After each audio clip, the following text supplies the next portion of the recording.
Blog Talk Radio.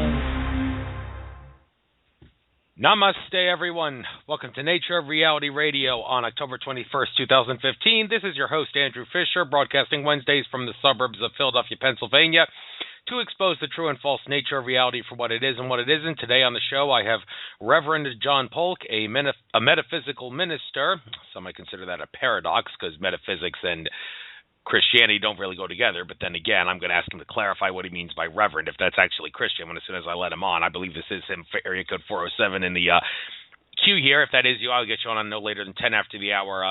Mr. Reverend John Polk, metaphysical minister, preaching about love and ancient aliens on the show today. He is also a Reiki Master Teacher and a medium, and he holds a Bachelor of Arts Degree in Broadcasting and one in Metaphysics from the University of Sedona. He's the founder of Wolf Spirit Ministries, LLC, and he gave me his book here, Yahweh, the Biblical God is an Alien. I haven't read it yet because I'm trying to finish Mark Kimmel's book, Chrysalis, Angels, ETs, and Us, and as soon as I finish that, I'm about three-quarters of the way through that book. As soon as I finish that, I promise you, Reverend Polk, I will read your book, Yahweh, the Biblical God is an Alien. Have it by me, although I don't know if I need to use that as a guide because he did send me a list of talking points to do to keep on my side for this show. Thank you very much, Reverend Polk. That is also on my computer here.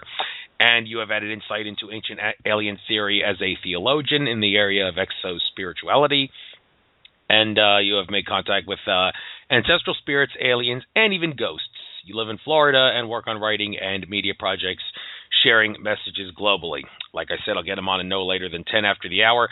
But first, we will do the news courtesy of Alex Jones and company at InfoWars. First article, Ron Paul says, Feds killed Irwin Schiff, the tax activist, for speaking out. That's how ruthless the government is, he said. Whoa, now this is a big step here because Ron Paul, he has admitted, when I was at the Liberty Political Action Conference in Alexandria, Virginia, back in the late summer, September of 2014, it was, Ron Paul spoke there, and he actually, when he was talking about the the election in Scotland, to have Scotland get independence. And while he was talking about that, I remember shouting, voter fraud, Scotland has been victimized by voter fraud. And you could actually hear me in the background in the video, on the YouTube video of the speech. I listened to it. And after I said that, Ron Paul said, well, I don't like getting into anything conspiratorial, but there were a few things about that Scotland vote for independence that didn't seem right. The fact that they didn't get independence didn't seem right because they were victimized by voter fraud, just like Ron Paul was victimized by voter fraud in the Republican primary back in 2012. He would have kicked Obama's ass if he got on the presidential ballot, and he should be our president right now, but he's not because of voter fraud. And now he is getting into some conspiratorial stuff, talking about killing Irwin Schiff for speaking out. Way to go, Ron Paul. I do praise you for not being scared to talk about conspiratorial stuff. That's a big step. Next article, University says using the term, quote, politically correct, unquote, is a politically incorrect microaggression. The war on language plumbs new depths of insanity. Yes, it's all about a nanny state to control us, not just like police state-wise, but nanny state-wise, control every aspect of our lives, making silly little laws that violate our rights, in this case, freedom of speech at every turn. To say that politically correct is a term that is politically incorrect. It doesn't make sense. It's not supposed to. Next article, border agent testifies that Obama's catch and release policy is incentivizing illegals. Only 40% of illegals are being apprehended at border. The Center for Border Patrol agent tells Homeland Security Committee.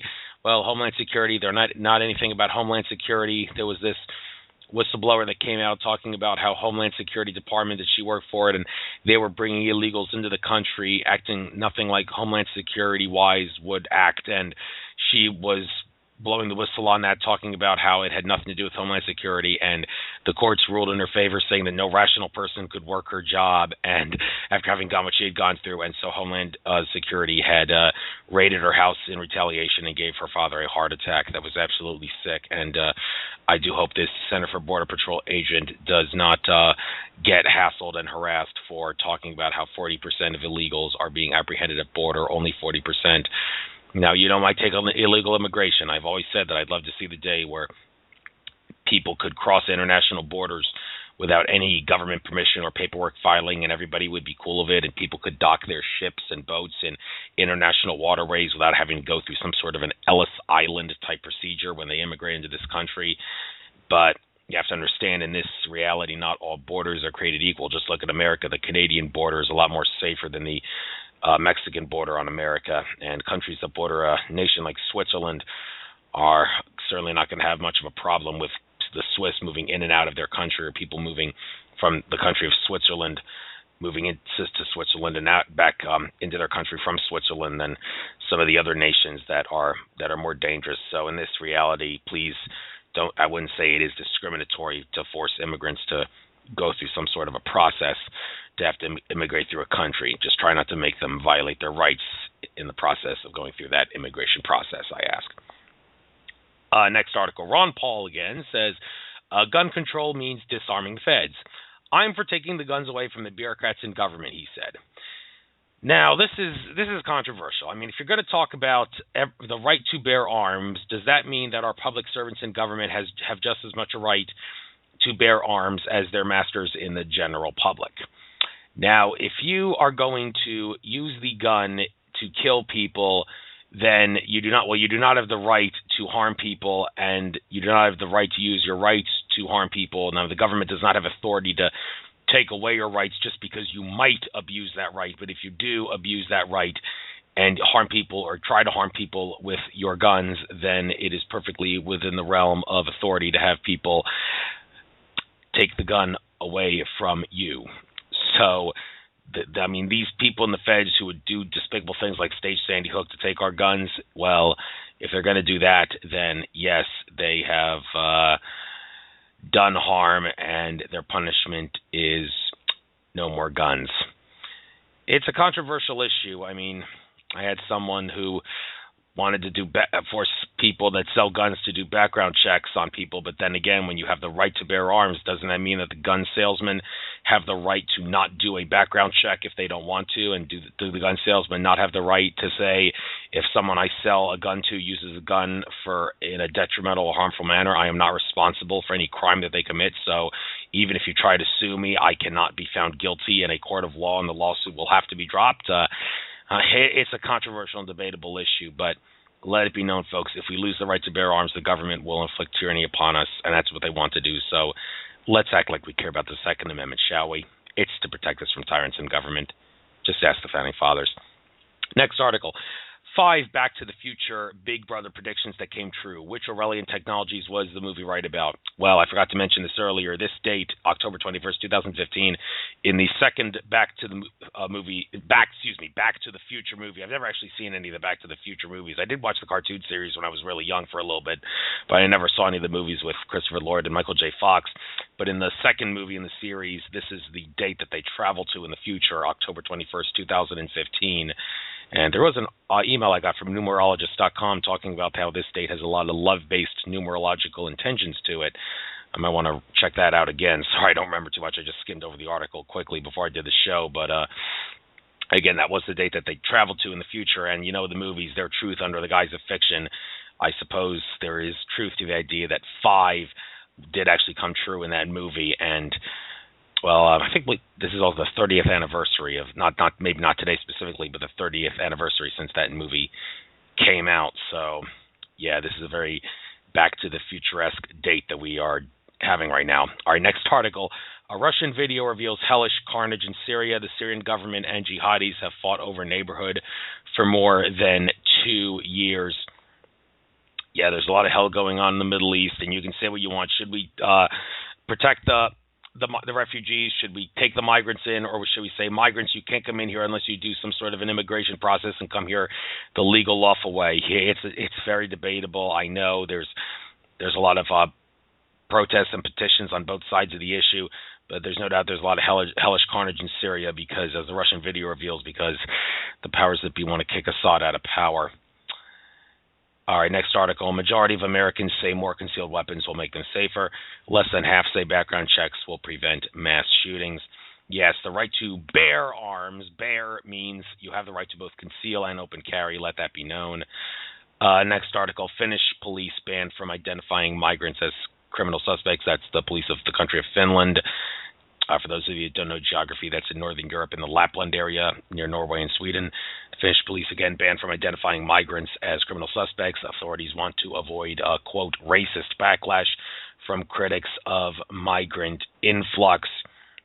Yeah, just like how the illegal immigrants that were brought into America to screw us over and take our jobs and all the rest of it are being treated like they're above the law, and the police don't like having to do that, but then again, they have no choice or they might lose their job. It's sad. But, all right, I've talked about that, the news enough. Let's get our guest on.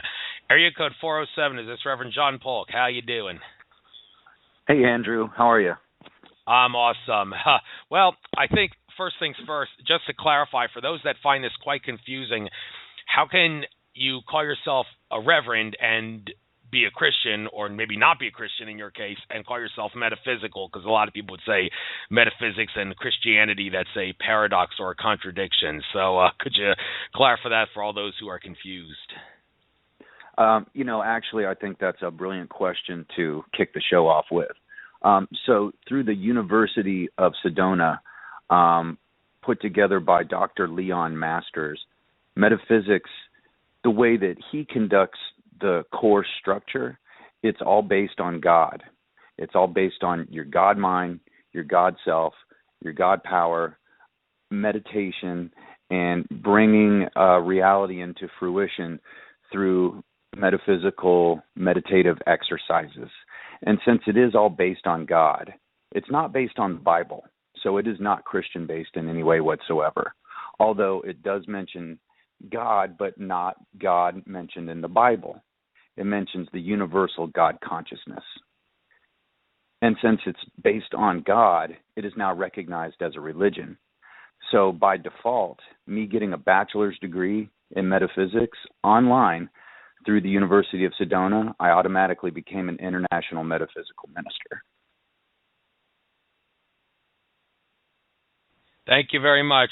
By the way, I see a caller in the queue here, area code 402. There is a question mark next to your name. I'm not going to be taking calls until 7:15 p.m. Eastern. That's an hour and 2 minutes from now, but you will be first in the queue. I will make sure I jot down any other numbers that call in respective order on a little paper here by me, so you all get a chance to talk to Reverend Polk before the end of the show, but we got to get the important information out. So I do have the talking points out here. I guess we'll go through this bit by bit. I do want to try to cover a little bit of everything in the 2 hours that I have you, so we may have to do things on the fly, but that's kind of the good way to go about it when you're trying to get a lot of information out. First pointer, ET will decide disclosure, not world leaders. How come not one country on Earth has come forward regarding disclosure? Not one. Please elaborate on that talking point. Well, perhaps there is a country that believes in it within their own country borders. Maybe they speak of it, but it's definitely not making international news. Not that the news is controlled, which it all is. I mean, 6 major families who are also being governed by ET are the ones that basically run our disinformation media that is basically, disinforming the entire world. So is there a country out there? Well, watching our popular media in the United States, we would never know. But no country, at least through our American popular media, has come out and said, yes, ETs exist. Yes, our government is in constant communication with them. And yes, disclosure is up to ET, not up to our world leaders, because ET is in control of us. We're not in control, although that is the guise that ET actually wants us to live our lives under. They want us to live our lives as if they're not there, so that they can conduct their experiments and basically guide our world leaders to benefit themselves. Thank you very much. I'm going to be on mute every time you're talking, so there might be a little delay after you're done, just so you know. But next talking point. You summoned ETs at the Experiencers Speak Conference August 28th and 29th in 2015 with at least 12 to 15 witnesses who saw 2 human-like visitors with gray skin. You have my undivided attention. I'm sure the listeners have your undivided attention too, because that sounds pretty creepy and interesting. So elaborate on what that was all about.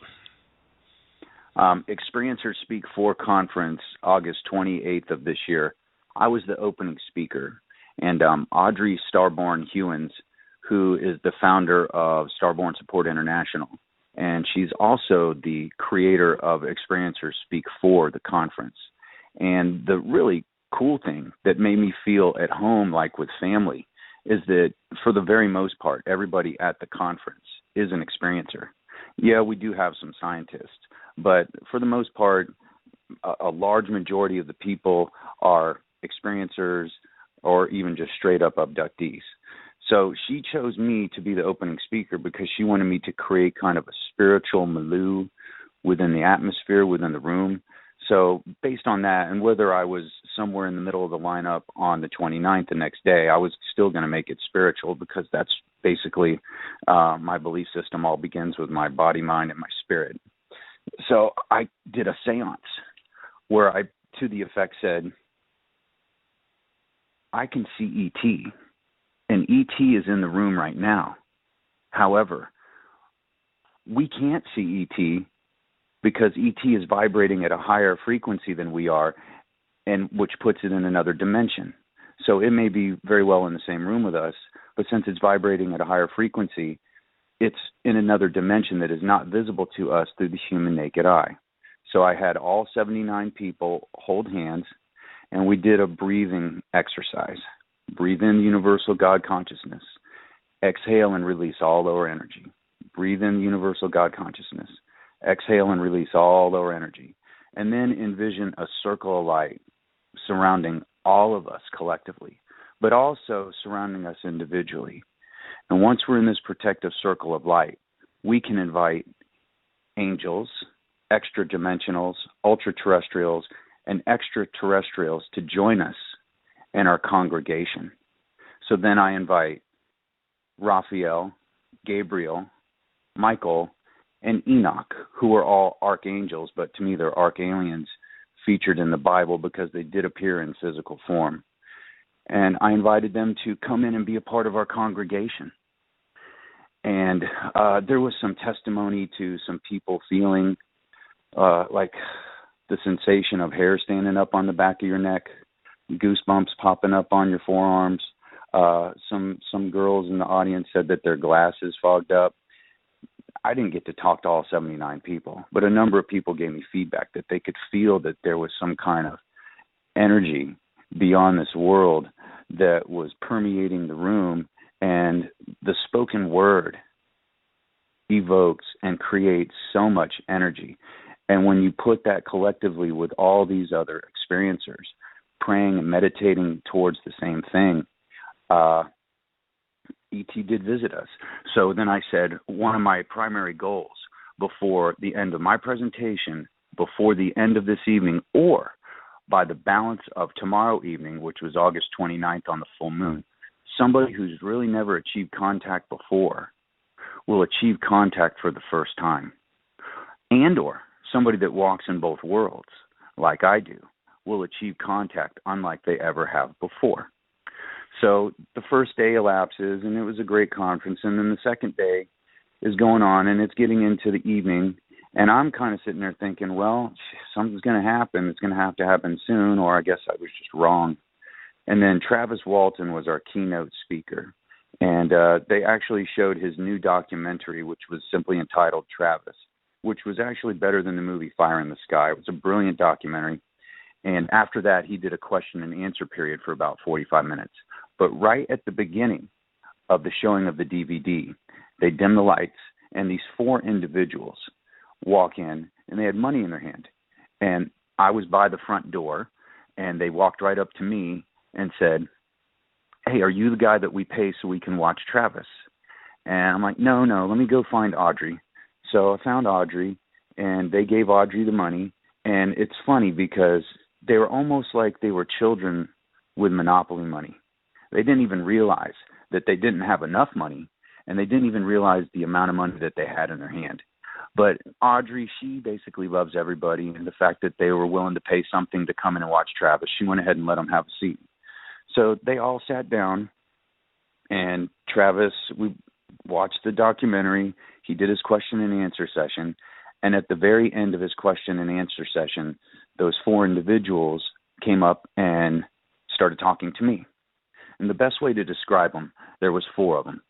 2 of them had gray skin, and 2 looked very human-like. But at first, the lights were dimmed, and everybody saw them walk in because they walked in late.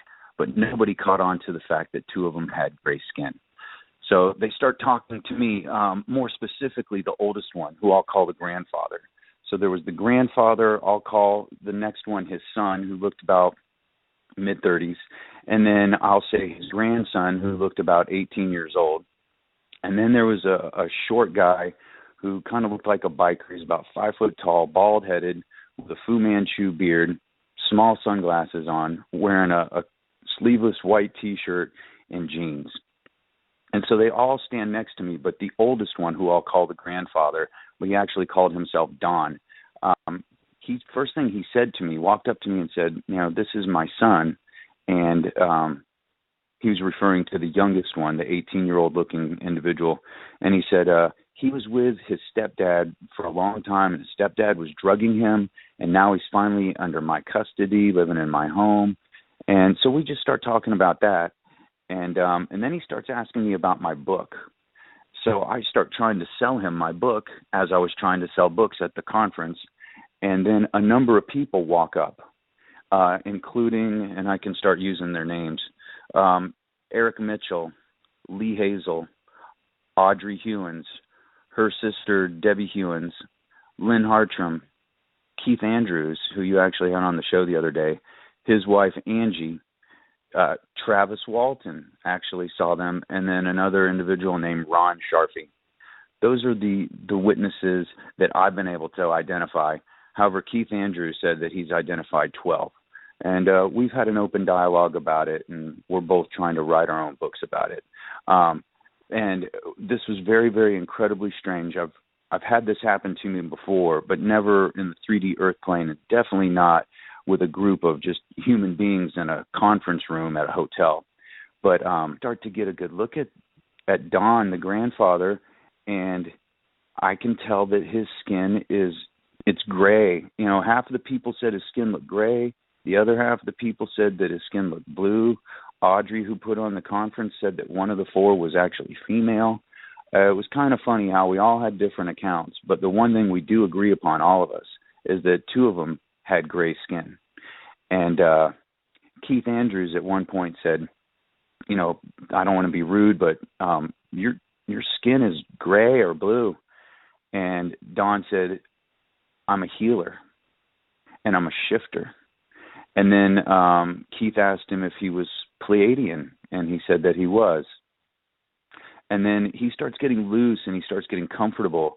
And then myself and some other people were trying to take pictures and trying to ask more pointed questions to get more information out of him. And we all just kind of froze. However, Keith did get a photo, which I have not seen, but others have seen it. And some people will say it looked pretty darn real, and other people will say the jury's out on the photo. I never saw the photo, but I do know what I saw. And all of us witnesses and multiple of us individuals have been doing radio shows based on this and other experiences. But a lot of us within that group of 12 have been doing radio shows, and we've all talked about this subject. So that, to me, makes this one of the most incredible ET visitations in a public setting, modern history that I have heard of. Thanks. You mentioned Travis Walton. I did recently watch that new documentary about him at the MUFON conference that was in Bucks County recently that John Ventry was the host of. Had him on my show to do a special show to preview that conference. But moving on with these talking points, 3 people close to you died recently. One a few years ago, the other 2 within the last 3 months. You went to a wake of the most recent departed, and you could see his soul over the casket. He said to you that God in the Bible is not God. He's an extraterrestrial. You worship daily. I worship daily my whole life. It says the other 2 that passed were on the other side waiting to warn me so that I didn't go through that alien's version of heaven before joining the real universal God consciousness in the light. Some souls get it, most don't. Now, first of all, before I ask you to elaborate on this, the God in the Bible is not God. It's an extraterrestrial. This is kind of debatable. The God in the Bible, are they actually talking about the source, the creator, or are they actually talking like what Zecharia Sitchin fans would assert, like are the Anunnaki that genetically engineered us, because you talk about gods, plural in that regard with a lowercase g, they would assert. So that's one area that would cause some confusion. So maybe clear up that a little bit and then elaborate more on this talking point. Okay, getting back to the individual at the wake in which I was attending, I'm there, and you show up, and it's incredibly sad, and I can see his two sons just crying their eyes out. And he was very popular in his church, and he was very popular in the community and the business community where he was from. And so he must have had 300 to 400 people at his wake. And I really didn't know anybody except for the family involved. And so I tried to make what few rounds I could with what few people I did know. And then I decided I just wanted to sit down at one of the pews where I was within eyeshot of, this individual in the casket so that I could meditate and see if I could connect with him. And it didn't take me long to sit in the pew, and I get to the point where, there's all this ambient background noise, and eventually I didn't hear anything. And I start to see kind of like bent light group of orbs above the casket that were emanating oracle colors, if you will. And so I knew that that's who I was looking for. And he said, I have to tell you something. I have to tell you something. And I'm trying to receive what he's trying to tell me, but I'm picking up on all these thoughts of other people in this room because the room was packed full of people. So I decide I'm not going to try and receive any information now because there's too much noise in the channel. So went to bed that night, woke up the next morning early, and just laid in bed trying to reach out to him again. And then that's when he connected with me and said, I've been praying to God since I was a child. I've been in church since I was a baby, brought up in church, and I didn't realize, but the whole time I was praying and worshiping aliens, and I had no idea. And he said the way I found out is that his parents, who, he was 68 when he died. His parents were in their 90s. And he said they were waiting for me on the other side to escort me around Yahweh, or the biblical God's version of heaven. One of my concepts in my book, Yahweh, the biblical God, is an alien, is that, of course, Yahweh is not the real God. He's not the universal God consciousness. He is the alien God, more than likely Enlil from the Anunnaki, who came down to Earth thousands upon thousands of years ago, colonized the Earth, established religion so that we would pray to him and he could absorb our prayer energy. And when we die, he would absorb our souls. He didn't take total possession of our souls eternally, but since we prayed to him, or people prayed to him, their soul would be drawn to his version of heaven because they prayed to him. It made it easy for him to cycle them through his soul afterlife cycling processing plant, if you will, before you actually go to the universal God light. And this is an old concept that has been employed by creator God aliens, not just in Christianity, but in all cultures and all religions throughout, the United States, throughout Christian nations, but throughout the entire world. And it's a big facade that this veil has been pulled over us lower, more primitive human beings' eyes because we just don't know any better. We were approached when we were primitive humans and or created by them, and with the deliberate intent of us praying to them so that they could gain our prayer energy and our souls, which makes them more powerful within their own spirit. And this is a common practice that's been going on for many, many hundreds of thousands of years. Figured the Anunnaki have been here on Earth perhaps even 450,000 years ago, according to Zecharia Sitchin. To me, I think it's been at least a few million, if not more years. But this is a very old concept that is employed by creator God aliens, not just on this planet, but on planets throughout our solar system, throughout Andromeda, our neighboring galaxy, and throughout the universe and the multiverse. And the Creator God aliens, they're not trying to do it just on one planet. They're trying to do it on as many planets as possible. And then they employ the services of archangels, which I call archaliens, to help them with these measures. You know, the archaliens or archangels descended to Earth and interacted with the humans in a physical form, unlike Yahweh, who sat in his mothership basically telling them what to do.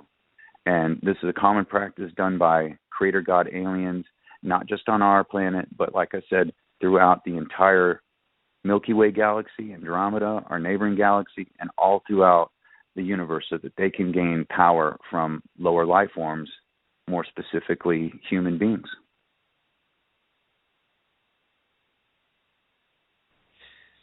Thank you very much. And it says, yeah, that's the next talking point here. Lower Creator God aliens need our prayer energy and soul so they can gain spiritual power. But I'm a little confused about Creator Gods, because it's interesting. I was just reading in Mark Kimmel's book, Chrysalis, Angels, ETs, and Us. Like I said, I'll start reading your book. Yahweh was an extraterrestrial as soon as I finish reading Mark Kimmel's book. But he talks about Creator Gods. Now, they're not really, some say they're the gods at the top, but they're not really the ones at the very, very top. They are the ones who, how do I say this, create what's necessary to create the physical reality that we are in, maybe to the unphysical realities to some degree that are above us. They also maybe can shift the timeline to some extent, like to decide whether we should go on this timeline or that timeline. So that whole issue raises the question of what can they do and how far on the ladder, the hierarchy, or maybe hierarchy is not the right word here, the ladder of consciousness level, density dimension of consciousness level that Creator Gods should be. Now, you say lower Creator God aliens, so I'm assuming that means there's higher ones, but maybe just elaborate on here to clarify, what do you think of when you say Creator Gods? Well, first of all, I agree with Kimmel about what he said pretty much completely. The higher gods rule the heavens, and the lower or lesser gods rule the planets and the underworld. So to clarify that's what I mean. And so now the higher gods actually gain strength from their own pantheon beneath them, including creator gods, lesser creator gods like Yahweh. So they're actually creating the lesser creator gods who are creating hominids and or other, not necessarily human-like creatures, but most of them have 2 arms, 2 legs, a body, and a head, whether they're reptilian or insectoid or ape-like or human-like, whatever. We're not the only model of intelligent life out there, of course. And they also dabble in genetics and try and create as many different species of all the different races that I just mentioned and species of alien, and do experiments and programs with them on all different planets throughout the multiverse. And this is a common practice that has been going on for perhaps billions and billions of years. And it's also that you use the word hierarchy, and I think that it is right to a certain extent, that everything matriculates up. All the souls, all the prayer energy matriculates up to the highest gods who rule from the heavens. And you're not going to see them. You're not going to hear of them. They're so high and mighty that they send the lesser gods to do their work for them. Okay, fair enough. A lot of point of view issue in a lot of regards there, and a lot of truths that we depend on cling to our point of view, as Obi-Wan Kenobi would say. But moving on, Lynn Hartram and you saw the same UFO in an infrared and or ultraviolet light spectrum. Now this is interesting. You wrote and or infrared and or ultraviolet. Now you would think that maybe the same UFO, you would not be able to see in both. You would have to use one or the other, or was it a different UFO that you saw in each one? So why don't you tell us about this little experience here and what exactly you saw using exactly what type of light? I didn't use any light at all. I just used my eyes. And the reason I used and or, just to be completely honest with you, it is a scientific principle, so I wasn't sure what spectrum I was looking into, and it might not even be infrared or ultraviolet. But I used the term infrared because I thought that was the correct one. I could be mistaken. But anyway, Lynn Hartram and myself were both consultants and volunteers for Dr. Edgar Mitchell's Free Foundation. Dr. Edgar Mitchell, the sixth man to walk on the moon, put together a foundation called FREE, the Foundation for Research into Extraterrestrial Encounters. And she and I keep an open commerce and an open dialogue about all kinds of things. And I actually met her for the first time at the conference, and she was one of the individuals who saw the visitors as well. But I was telling her back in March of this year that I was out in my backyard, and from my vantage point in my backyard, I don't have any trees whatsoever. I live in the middle of the city in Orlando, but I got a great view of the sky. And often when I'm sitting out there for a prolonged period of time, I will start to see strange drone activity over my home. It's like the powers that be know that ET and or their crafts are drawn to me, and that they're doing surveillance on me and my home and my actions and my activities. So I'm out there, and it was March of this year, and something just came to me. I never read this, or nobody told me to try and do it, but something told me if I can learn how to look into infrared and ultraviolet light spectrums, I can actually see ET's crafts hiding in plain sight, because they're basically just cloaking themselves within light spectrums that the human naked eye is not capable of seeing into. So I'm outside, I'm meditating, and I see this red dot, for lack of a better term, and it looked like it could have been a star. Well, it wasn't a star. It was too low. It looked like it could have been a satellite. Well, satellites are typically not red. It looked like it could have been Mars. Well, I break out my phone, and I've got the phone app where you can see star constellations just by pointing your phone up at the sky, and it was none of the above. And it will even tell you which satellites are which, and what stars are which, and what constellations are where they are located. And then you sit out there for a number of hours, and everything starts to slowly move because of the rotation of the Earth. Well, this red dot did not move, and it stayed there for probably, 6 or 7 hours. And so I sat out there, and I watched it, and I watched it, and I watched it some more, and I was thinking that it would move, wanting to see it move. And at one point, it did move, and it just moved straight up into the sky and vanished. So then I talked to Lynn Hartram, and I tell her what I saw.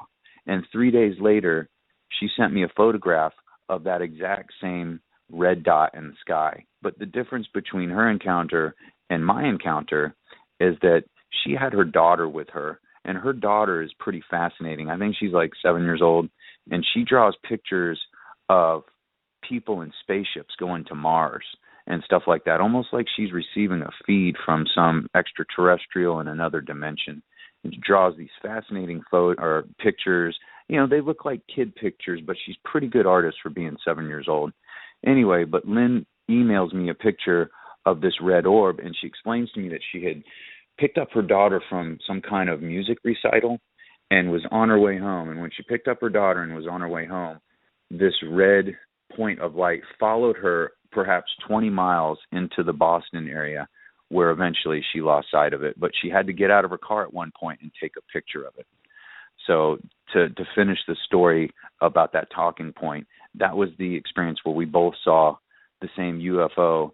But what she did is I saw with my naked eye. She got a picture of it with an infrared video camera. Thank you very much. And next talking point, you were abducted by a Zeta in July named Sandia. You woke up in your bathtub with the water up to your ears. A couple things here. First of all, you say you were abducted. A lot of people say that's incorrect terminology because there's no such thing as an abduction, since you agree to that happening when you make your soul contract before you incarnate as a human in this reality. So some would say abducted is not the right term. Just thought I'd point that out. A lot of people would debate that. But anyway, the Zeta. Now, which Zeta is this? Is this like a benevolent Zeta that's like equated with the Benny and Barney Hill Zetas that many think are good Zetas? Or is this like the bad Zetas that people think of as being in league with the Orion Greys and the Draco Reptilians and maybe even the Zeta Grays that Bob Lazar talked about, their element 115 technology. A lot of people assert that those Zeta Grays are the malevolent Zeta Grays working with the government. So when you say you were abducted by a Zeta, was this a good or a bad, or do you not know? And then after that, generally tell us about what happened with this experience and waking up in your bathtub and all the rest of it. So prior to this happening to me, just like that song in your head that you're trying to get out of your head, but it was not a song. It just kept saying Zeta Reticuli, Zeta Reticuli, Zeta Reticuli, Zeta Reticuli. And this must have gone on for a week. And to be honest, I was not putting it together at all. And like I like to do, maybe once or twice a week when I have time, I like to go outside and just stargaze in my backyard. And I'm sitting outside and I'm really wanting to see something. But one thing I'm real big on is not creating something that is not there. So I was pretty content with the fact that I didn't see anything this particular night. But the last thing I remember was being outside. I don't remember coming into my house. I don't remember locking my home. It's quite a bit of work, quite a bit of work, but there's more than 10 steps involved to lock down my house completely, from my sliding glass door in my backyard, to the bolt in the window, to the board in the window, to the lock on that sliding glass door itself, to the safety lock on the lock, to my front door, the multiple deadbolts. And then there's just a lot to locking down my house.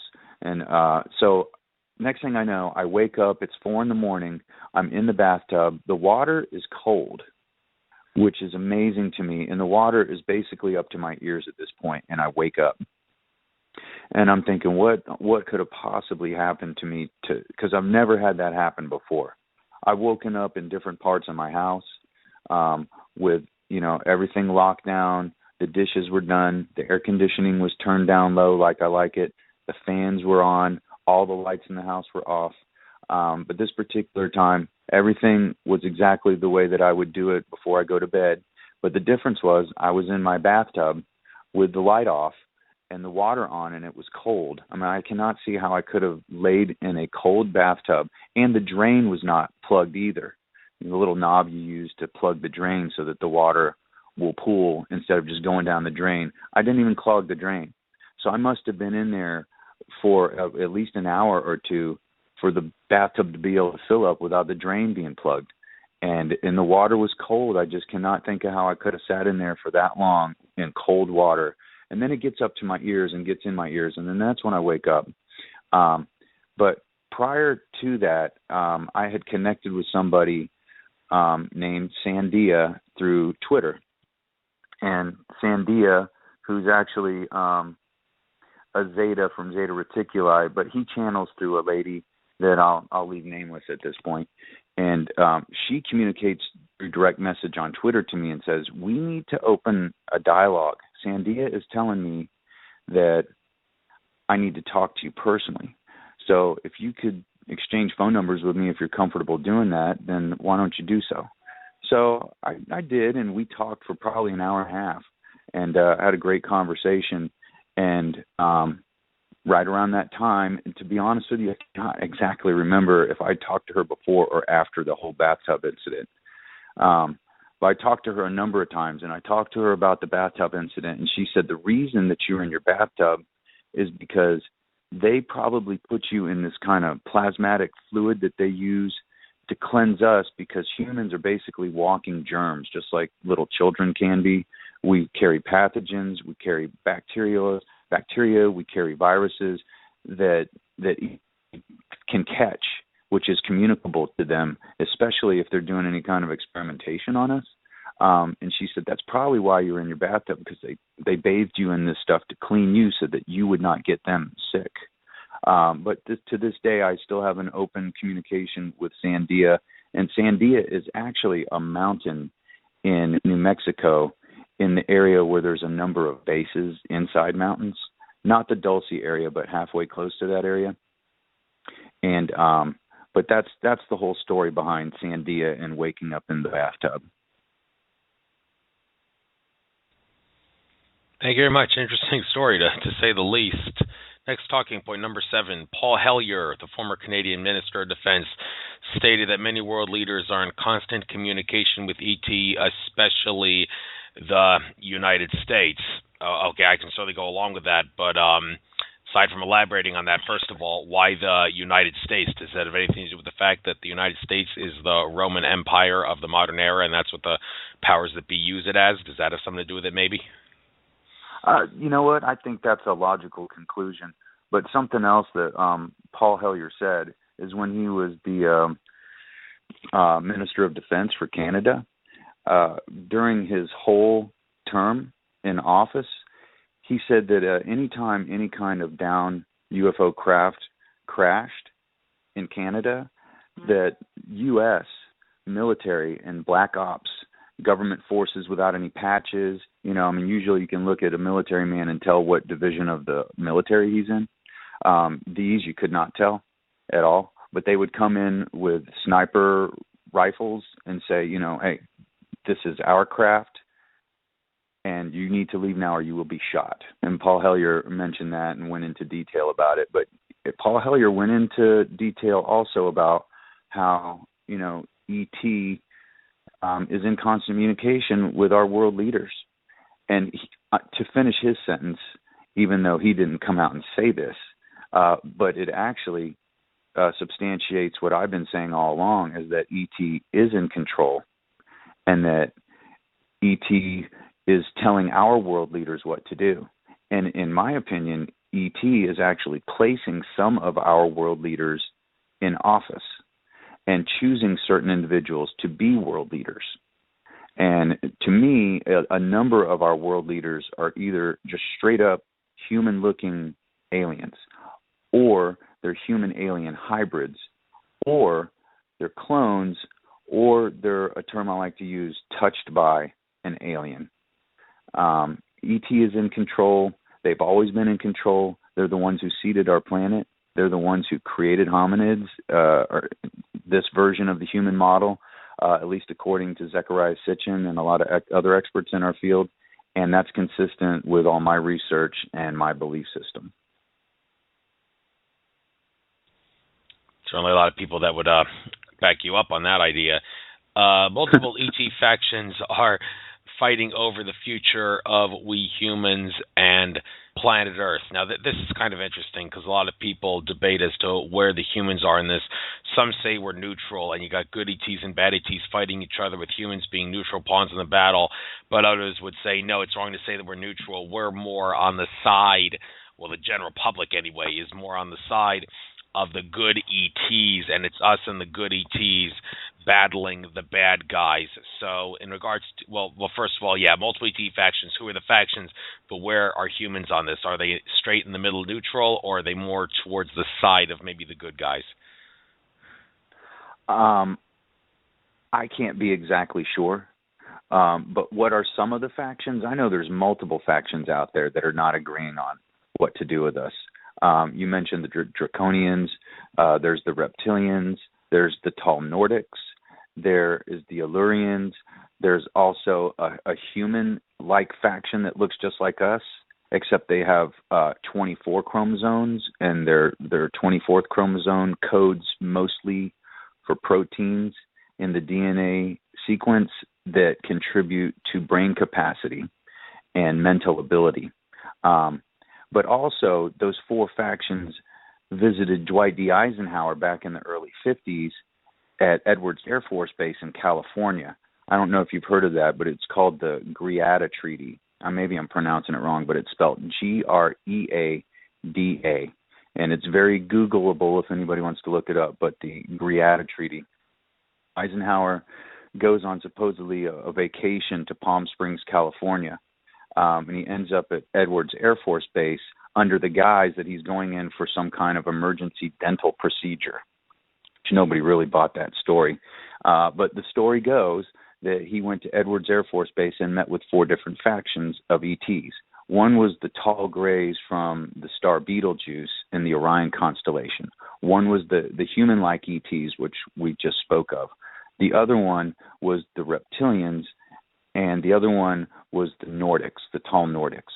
And three of the four factions offered us enlightenment for exchange for all nuclear warheads. Not so much in exchange for them, but to disarm them. And not just in the United States, but worldwide. And supposedly they were supposed to give us enlightenment, and instead of using a monetary currency, they were going to teach us how to have consciousness as a currency. And Eisenhower and a group of Air Force and other Black Ops military that I couldn't exactly identify all decided that if we lost our nuclear edge, that we would lose our military edge to the Soviets and to other countries. So no, we would rather do the deal that the Tall Greys wanted to from Beetlejuice, where we would allow the Tall Greys to abduct citizens, not just from the U.S., but from different countries, in exchange for nuclear technology and other technologies. And that is called the Greada Treaty. And I do believe that those four factions are still not agreeing on what to do with us. I do honestly believe that good will prevail. We're not a slave species like we were during the time of the Anunnaki.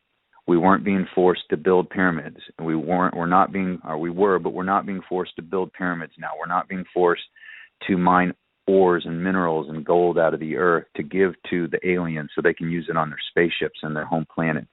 I really do think that good will prevail, and whatever the most benevolent faction of ETs is going to have the most influence when disclosure finally does happen.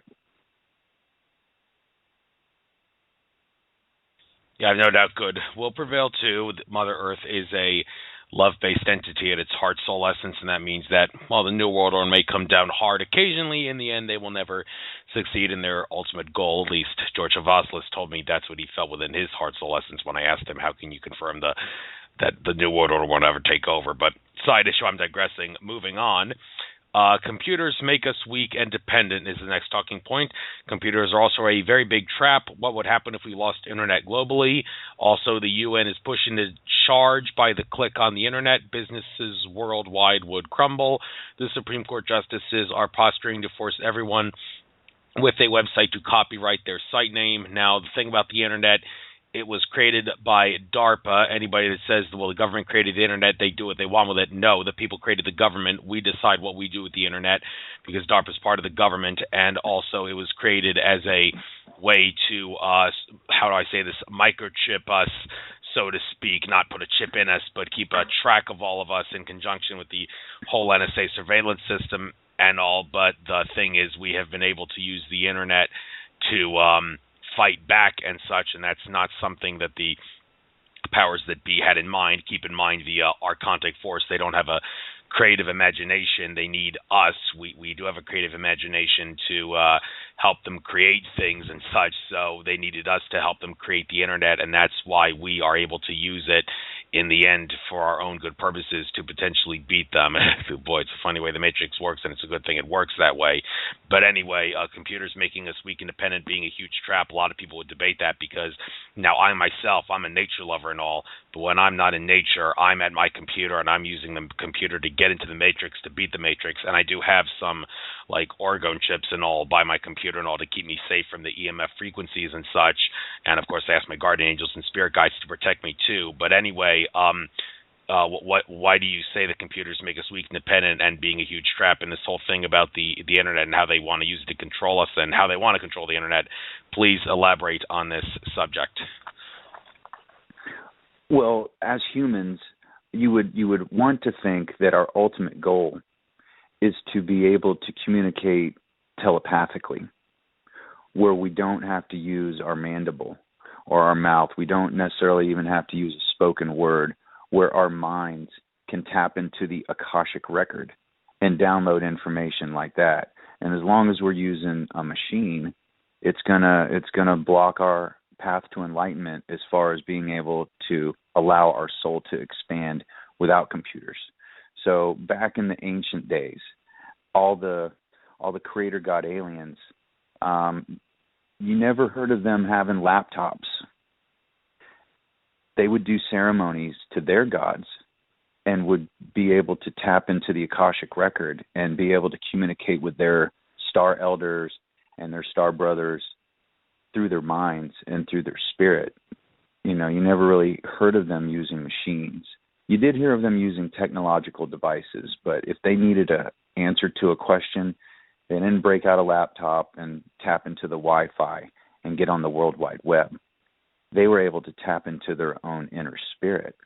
And inside our own God self, our soul, is all the sacred knowledge of the universe if you know how to navigate your way through it. And I don't. I use computers every day also because I have to. But I do believe that the true path to enlightenment is not through machines. It's through our own body, mind, and spirit. Yes, I do believe the same, and eventually we can, if we raise our consciousness enough, no longer need actual computers and can use something else like ESP and such as our computers, so to speak. But on a related note, let's move on to the next talking point, quantum hologram theory. We coexist with our own body, mind, spirit in a multidimensional existence. In another dimension, we are the creator God, alien, seeding planets. Now, I wonder if this ties into the whole oversoul thing. Like, you got an oversoul that will incarnate into you in this reality, but it has different versions of you in other dimensions, realms, time streams, whatever you want to call them. And I'm guessing that does tie in with this when you talk about in another dimension where the creator God alien seeding planets with other versions of ourselves and such, and you could think of the human body as a universe unto itself. Like you said earlier, we have viruses and bacteria growing on us, and of course, everybody who's ever seen the movie Osmosis Jones knows all. Well, that's not really truth. That guy's a fiction. That's absolutely insane to think that that's what the germs are doing in real life and white blood cells and all. But that was a pretty hilarious movie. Kind of makes the point of how life on man could be thought of as a city or a galaxy. But anyway, this whole thing, quantum hologram theory and coexisting and such. Elaborate on this subject, please. Quantum hologram theory was, it's not an original theory, but it was made recently famous by Dr. Rudy Schild, who's an emeritus professor retired from the Harvard Smithsonian, astrophysicist in the Department of Astrophysics at Harvard Smithsonian. And he's actually part of Dr. Edgar Mitchell's FREE. He's our executive board director for the whole foundation. And he actually donated an article to my book about the quantum hologram theory. And so did one of the co-founders of Dr. Edgar Mitchell's FREE, Ray Hernandez. They both wrote articles on it. And they did it more from a scientific angle, but the way I receive it and understand it is more exactly the way you put it, with the fact that we live in a multi-dimensional existence. So going back to metaphysics, my God self is my soul.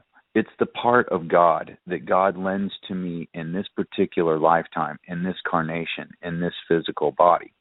But since it is a part of God, it therefore is omnipotent. And since it's omnipotent, it exists in all dimensions simultaneously, thus implying the quantum hologram theory, that we just don't exist here on the 3D earth plane. We exist on all planes and dimensions simultaneously, which is hard to understand, but I'm learning how to understand it more and more every day. So in another dimension, we are Yahweh. We are the creator God seeding planets with life, establishing religion on geodetic markers with pyramids and other stone monuments, which are on geodetic markers, which are acupuncture points around the planet that harness and capture the upwelling of the spirit of the planet's energy and pointed pretty much always towards star constellations. And this is a common practice of creator God aliens. So in another dimension, you and I are conceivably a Yahweh kind of creator God alien figure. And then in another dimension, maybe we are our own oversoul, where we are the higher God reigning from the heavens, directing the lesser gods like Yahweh to rule the planets and the underworld. And so in one dimension, I'm John Polk, Reverend John Polk, here in the 3D Earth plane. In another dimension, maybe I'm a king. In another dimension, maybe I'm a female. In another dimension, maybe I'm an energetic being and I don't even possess a body. In another dimension, I'm perhaps a slave. In another dimension, I'm a slave owner. In another dimension, I'm a pregnant woman. In another dimension, I'm a doctor. In another dimension, I'm a wolf. And so in every single dimension, we have either a physical and or spiritual presence in each dimension. And that is part of the interpretation of the quantum hologram theory and living in a multidimensional existence. Thank you. Very thoroughly explained there. Okay, it took a while for the thing to unmute there. But anyway, I look at some of your talking points. Going to skip over a couple of these because you talked about this earlier. But this one, Jesus Christ was an alien-human hybrid of Yahweh and the Virgin Mary. This hybridization was accomplished through a calculated mixture of genetics and DNA. Christ's supernatural powers came from Yahweh, and the loving, nurturing human side came through Mary. In Exodus 11, God or Yahweh murdered the firstborn Egyptian children. That's why Yahweh couldn't fashion an exact clone of himself. Many genetics were necessary to make Christ more human and humane. The biblical God Yahweh was capable of murder. Is this your God? He is not mine. Well, first of all, Jesus Christ, alien human hybrid of Yahweh. Now, this is debatable. There's been different stories about what Jesus was and what he wasn't. I mean, like people say, Jesus did not exist. It was all a fraud. It's all an allusion to the sun moving across the zodiac. Jesus, the sun is the what Jesus symbolized in the story of the sun going across the sky. Can be thought out as a astronomical version of the Christ story. Now, others say, no, Jesus did exist, but his story has been twisted. Like those who follow Billy Meyer would say that there was a individual named Emmanuel who was the son of a man begotten by a Palladian Nordic extraterrestrial and an earth human named Mary, and his story has been twisted. But the story of, Christ's teachings, at least Christ's teachings, were based on the teachings of Emmanuel. I also remember Akashic Records reader Andrew Bartz saying that Jesus was a solar being incarnated as a human on this reality, but his story has been completely twisted. And one thing he said, one area that's been twisted, he did not die on the cross, and among other things, he toured the world to a great extent. He even visited Ireland, of all places, Bartz has said. So what is Jesus? What is Jesus not? And this whole subject matter, this talking point, I'm sure you know what talking point I'm referring to here. Elaborate on this, please. Just like you said, Andrew, it's all debatable. Based on, I'm less research and I'm more about receiving information. Is every single bit of information that I receive, is it completely accurate? Well, no, but neither is anybody's. So this is basically nothing I read, although it's not an original concept either. I know it's out there. But based on what I'm receiving from the other side, that's what Jesus Christ is and was. But one thing, whether it's been twisted or not, and you absolutely got to know that it has been twisted multiple times, but what I ultimately believe is that there's 50 different versions of the Bible. But for the most part, half of the stories are at least halfway consistent. And this goes back to the Pseudepigrapha and the Apocryphy text and the Council of Nicaea, directed by Constantine, to create monotheism throughout Europe because everybody was worshiping all kinds of, actually they were worshiping aliens. And they wanted to create monotheism so everybody worshiped one God. And to me, this was all done by Yahweh because he wanted everybody's prayer energy.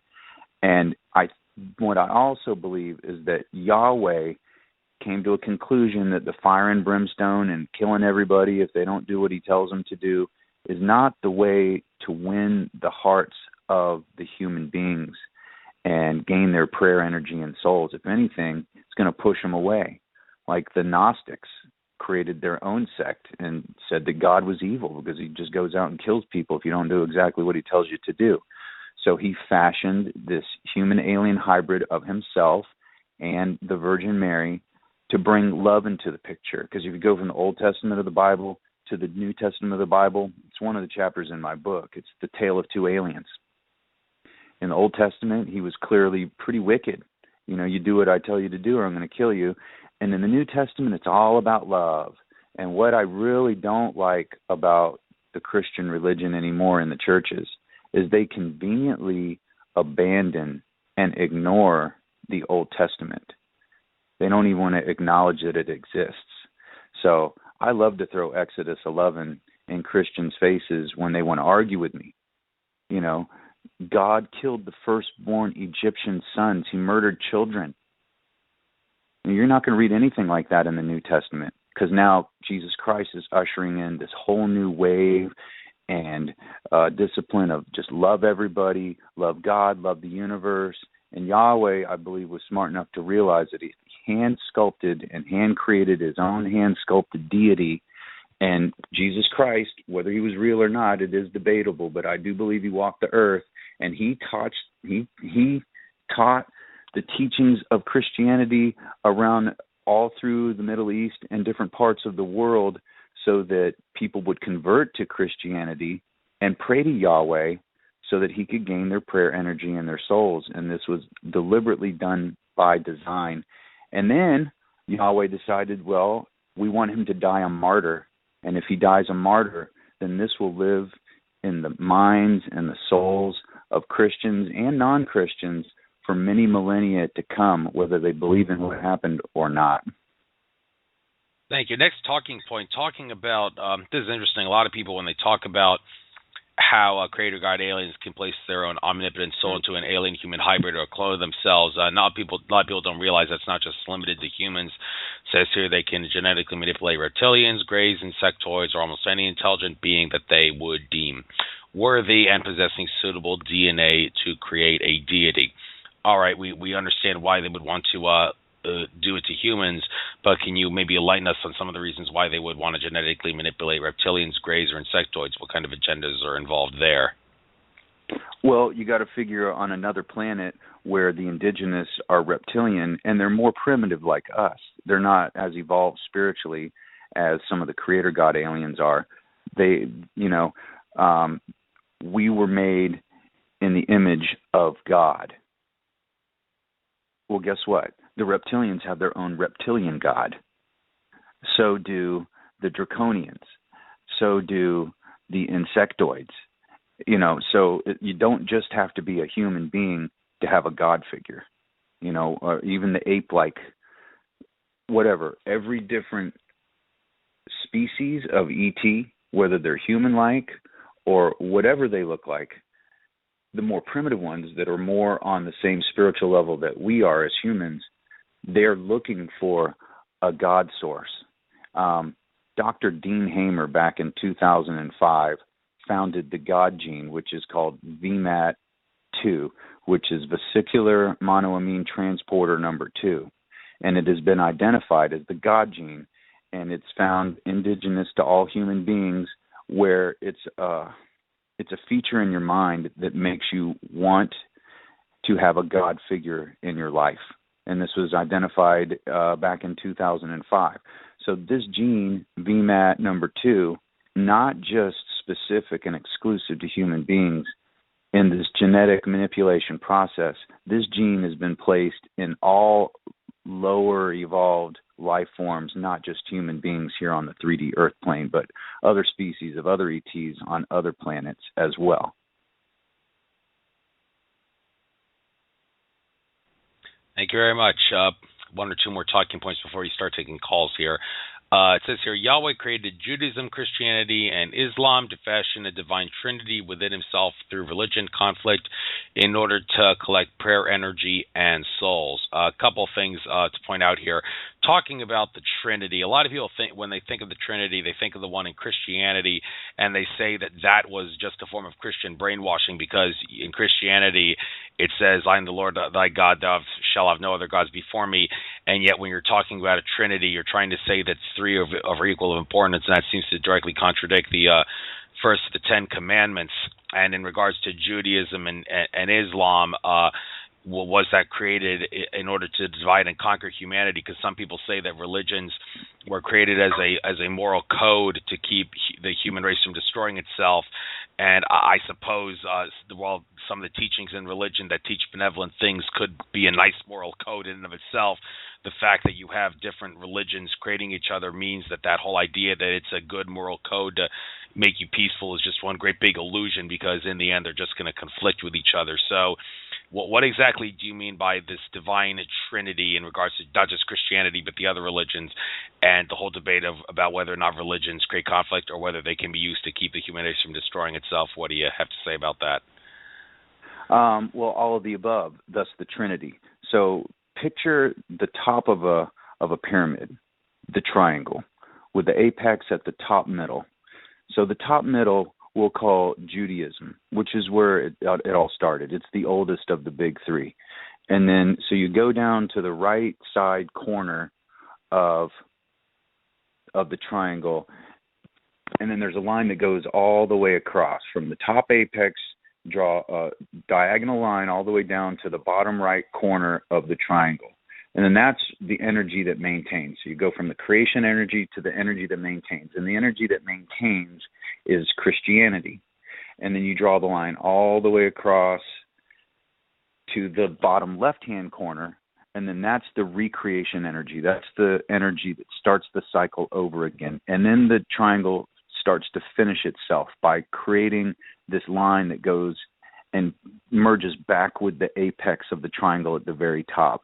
So the creation energy at the top, the line across the bottom is the energy that maintains, and then the line going back up to the top of the pyramid, of the triangle, is the recreation energy. And what it does, it basically just keeps everybody fighting. And that's what we have seen come to fruition through all the religions. What is unusually curious is that Temple Mount in Jerusalem is one place in the world where the three major religions share as a spiritual worship center. Jesus Christ chased off the moneylenders from Temple Mount in Jerusalem. Abraham bound Isaac to kill him as a offering to God, and then Gabriel came in at the last minute and told him to stop. Muhammad was seen ascending to heaven basically in a Barak. So Barack Hussein Obama, his first name actually means eight-legged horse, which was a misinterpretation. It was actually a spaceship. But the Temple Mount in Jerusalem is a place where Jews, Christians, and Muslims have all worshipped for thousands of years. If you think about it, it makes absolutely no sense that three very different religions would find one center for religious pilgrimage that was common to all of them. And then also the Ark of the Covenant was housed in King Solomon's temple on top of Temple Mount.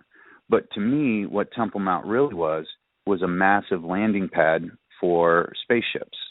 And then directly north of there is the Trilithon in Lebanon.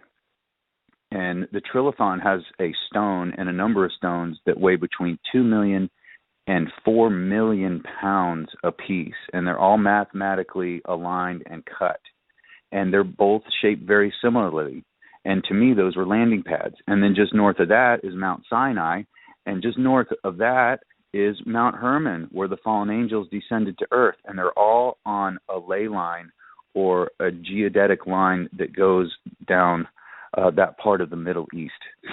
And Abraham is also supposedly Judaism, Christianity, and Islam are all Abrahamic in origin. Abraham was an ascendant of Muhammad, but also he was supposedly, he and God were supposedly the founders of Judaism. And then he was a big player in Christianity, and he lived to be 180 years old. And then Archangel, who was really Archangel Gabriel spent 23 years with Muhammad to teach him the Quran. Also, Archangel Gabriel went to Temple Mount and told Abraham not to sacrifice his son Isaac. And the same Archangel Gabriel went to the Virgin Mary and told her she was going to have the Son of God. And you put all this together, and it doesn't really add up. But to me, that is the pantheon and the Trinity that Yahweh created to gain prayer energy from 3 different religions, perhaps the 3 biggest religions on earth today. Thanks, and now it's time to start taking some calls. Area code 402, you're on the air. What's your name, where you're from, what's your question? Hi, my name is Leilani, and I'm from Omaha. I'm calling from Omaha, and I was going to ask a question because I noticed that he was psychic, but I'd like to share like this dream that I had. Well, not really the whole dream, but the essence of the dream was that like aliens, like, okay, well, these aliens came. Well, I didn't know they were aliens. So in my dream, like I got kidnapped and I was going to like the desert, and there's this couple, and they look like regular people, but they had glasses on. And then I'm like, well, why did you? And I'm like, you know, try to figure it out. I thought it was like something weird. And then they're like, because we're aliens, and they put down their glasses and their eyes are really, really blue. And then they explained what ascension was and how they traveled in their body. Like these were all like, there's one supreme intelligence that separates all the molecules and atoms, that designs and makes the system format, that is a universal intelligence that's through all galaxies and all planets. And our evolution came from like ancient alien serpent princess that was supposed to marry somebody that would have caused like a huge big bang and made all galactic universe galaxies one, so there would be no chaos. And like, because there's like some of these aliens are concerned because there's so much chaos going on in all galaxies, not just in Earth, that they want to just bring that ancient serpent princess back. So they're rebuilding her DNA. She bred with humans, and they came to me because they were like looking for me in Russia or something, whatever. Because they're like, you have the last strand of DNA that we've been looking for, and we have to wait like another 25,000 years or something weird. It was like had to do with 2,500,000 or whatever years to rebuild this one particular strand. So that's why they were taking us back. And then so breaking apart his intention and how they like time travel and all kinds of travel or whatever. Energy doesn't die, it just changes, but there's a way to connect the energy but still separate like water does. You know how water can go in the sky and turn to rain and freeze, whatever, but so can we. But it's like something within our DNA. And then like, so I didn't know how I was going to get out of the dream. And then I guess in my dream, I put my own light around me and changed my own DNA. But what do you think about that? Is there like, you know, and then, you know, what I was getting with the Greys were like futuristic humans that had some type of technology. They were coming back and doing it different, but they still haven't mastered ascension. Well, I'm not an expert on dream interpretation, so I'm going to let Reverend Polk go from here. Well, I'm not either, but what I get out of that is that your higher alien self and or a higher alien consciousness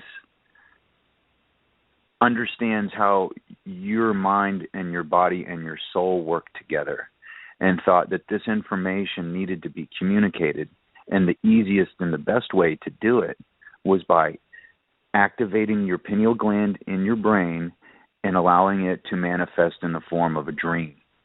And the way I was listening to you explain it, it made sense to you. And what you said was incredibly deep and could be potentially very hard to understand. But I would like to think to some extent that it's probably very true. Which part of it is true? You know, it's debatable, because I was saying earlier on the show that we all receive information, and none of us receive 100% accurate information.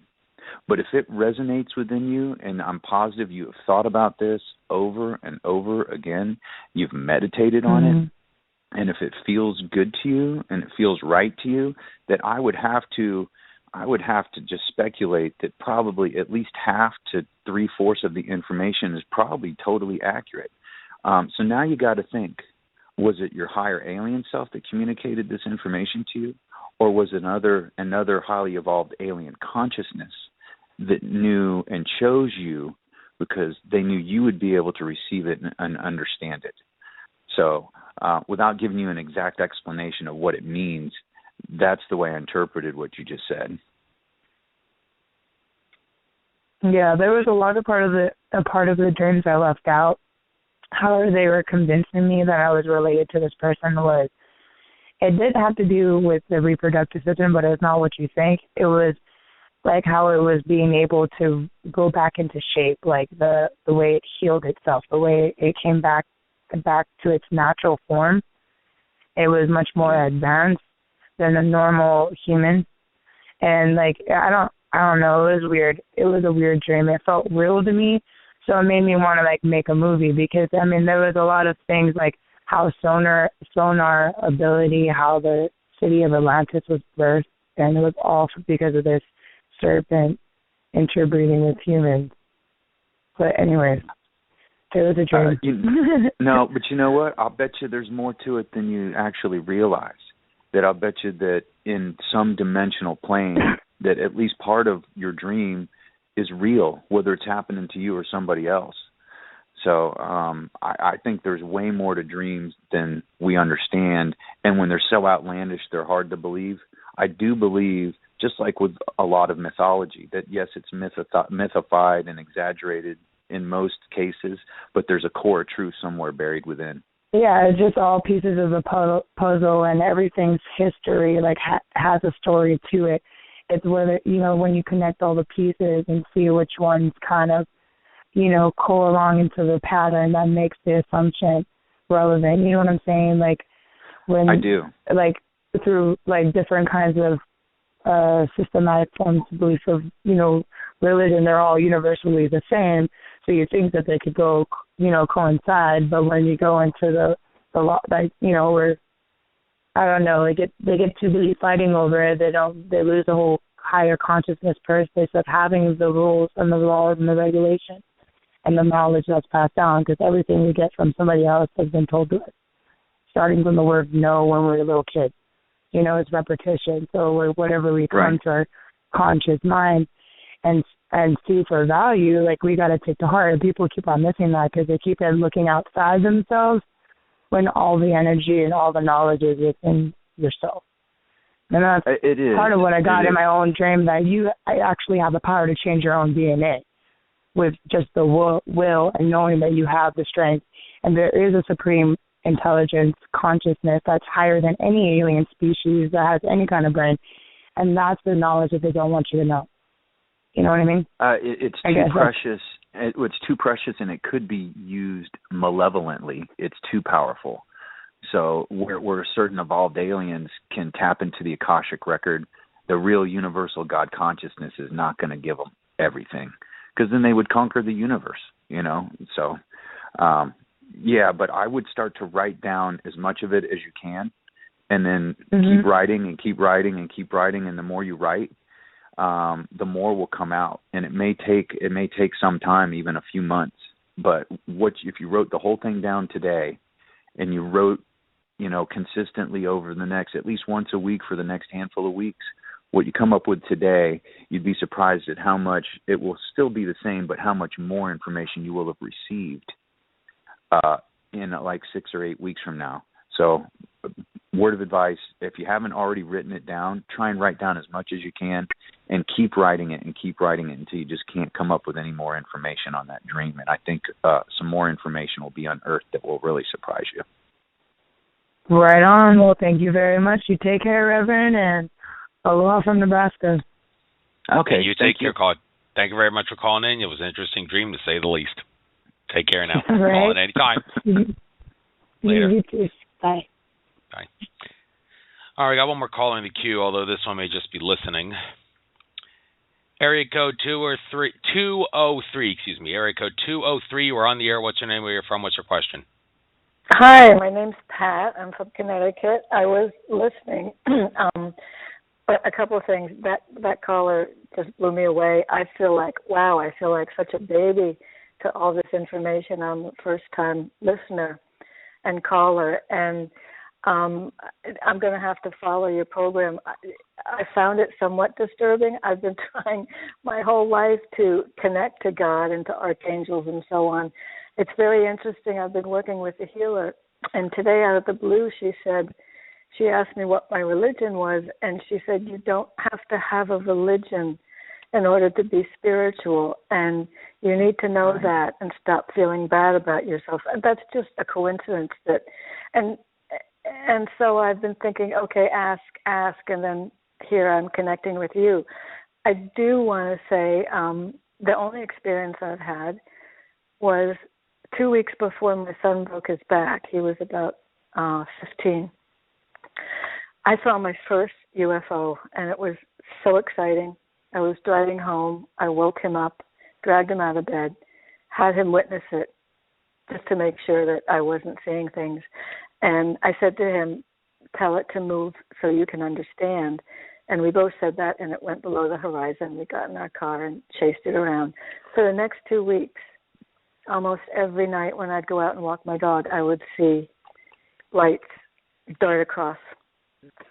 And then my son had an incredible accident and then a very rare reaction to anesthesia, and his heart stopped twice. And I asked another psychic sometime later what was that all about, and she said, well, they come at all different times, celebrations, birthdays, and so on, and, you know, that they came to perhaps let you know that there was more out there than what you knew of.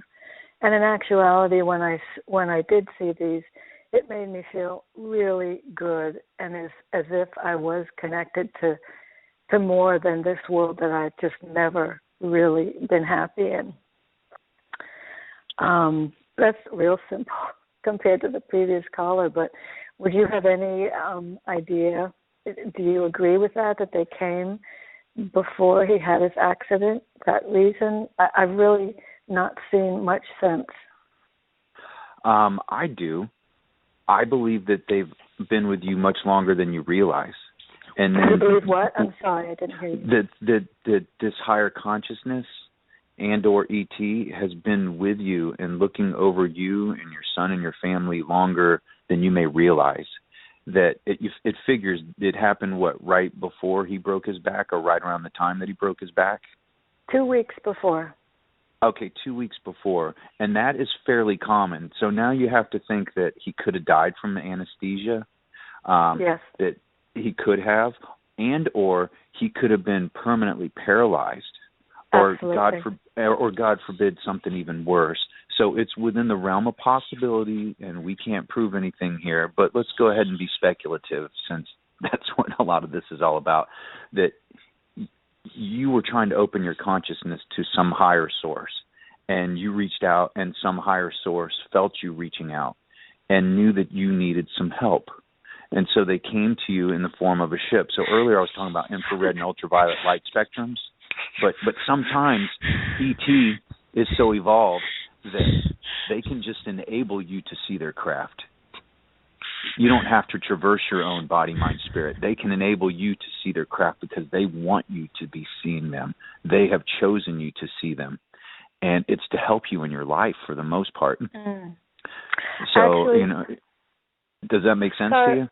Oh, it's wonderful. And sorry to interrupt, but you reminded me when I was traveling out west with a friend, at night I had a dream that I looked above me and I was looking at the stars, and suddenly I realized above the stars was this mammoth ship.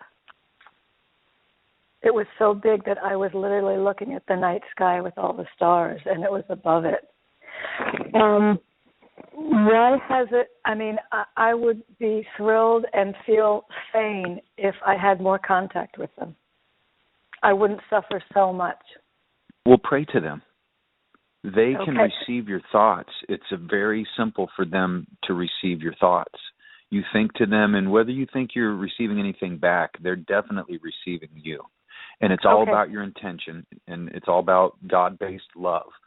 As long as you send love out to them, that's what you're going to get back. And I'm confused because what I was taking care of a gentleman, feeding him dinner while I was listening to you. It sounds like a lot are negative and bad and malevolent, so I'm confused.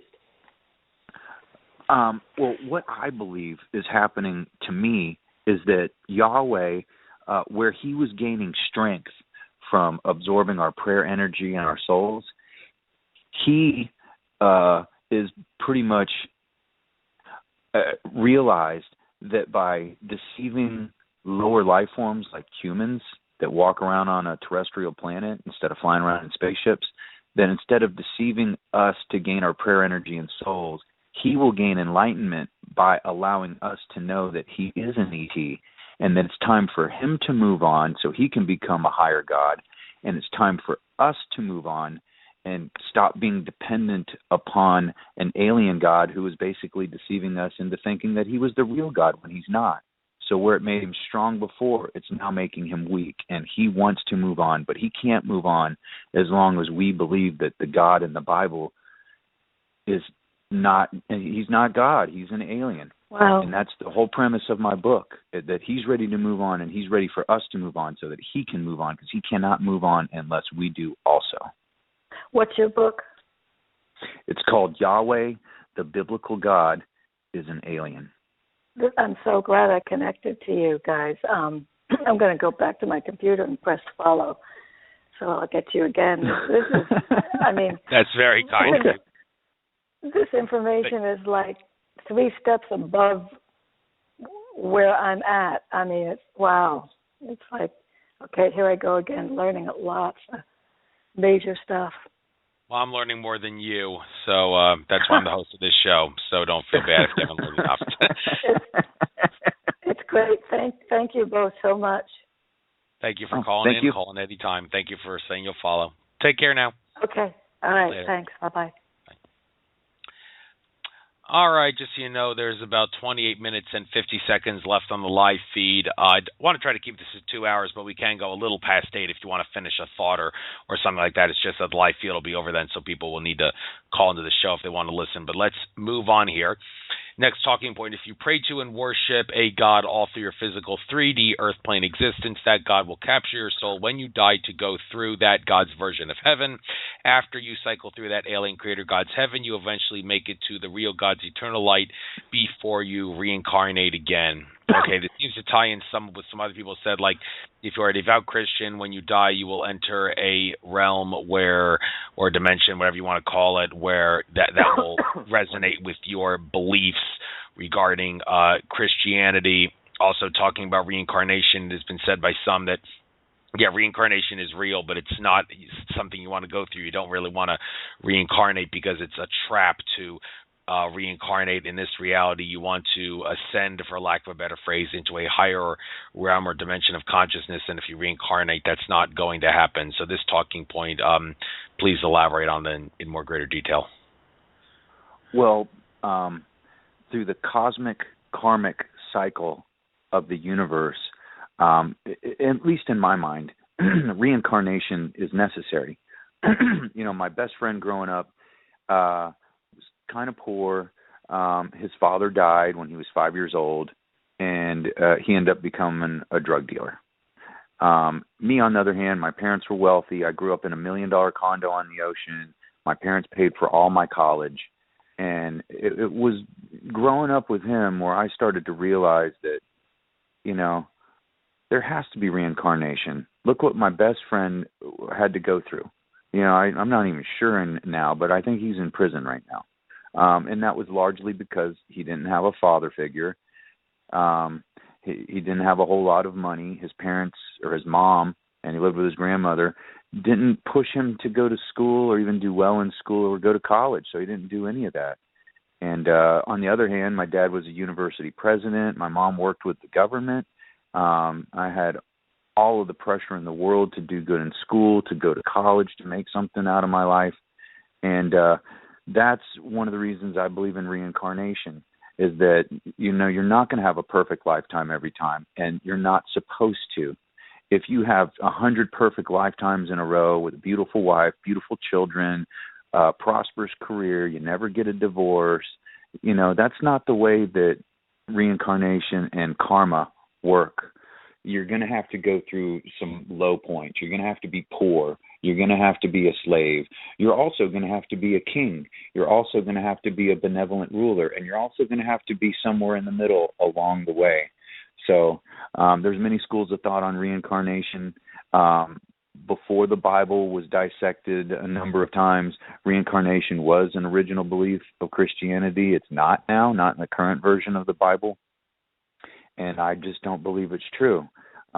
There's too much good in this world, and there's too much less than good in this world for people to have to go through And I do believe that through the cosmic karmic cyclical cycle of the universe, you're going to have to go through all experiences to get closer to the universal God consciousness. And that's my belief on reincarnation. Fair enough. Touted your beliefs, and very often beliefs manifest, so it's worth keeping in mind. But let's hope that if reincarnation really isn't for the better, then you do incarnate, or should I say ascend, to something of a higher consciousness. Well, even ascend is debatable, but I'm digressing. Let's move on. Our omnipotent God self-soul lives in multi-physical bodies on numerous planets, spaceships, and dimensions simultaneously. We already talked about this, the quantum hologram theory in other dimensions. Okay, let's move on here. Geodetic markers have been constructed from stone all over the Earth at points like acupuncture points in our human bodies. These power points lying on the Earth's grid amplify prayer energy exponentially when combined with the Earth's spirit that emanates from these hotspots.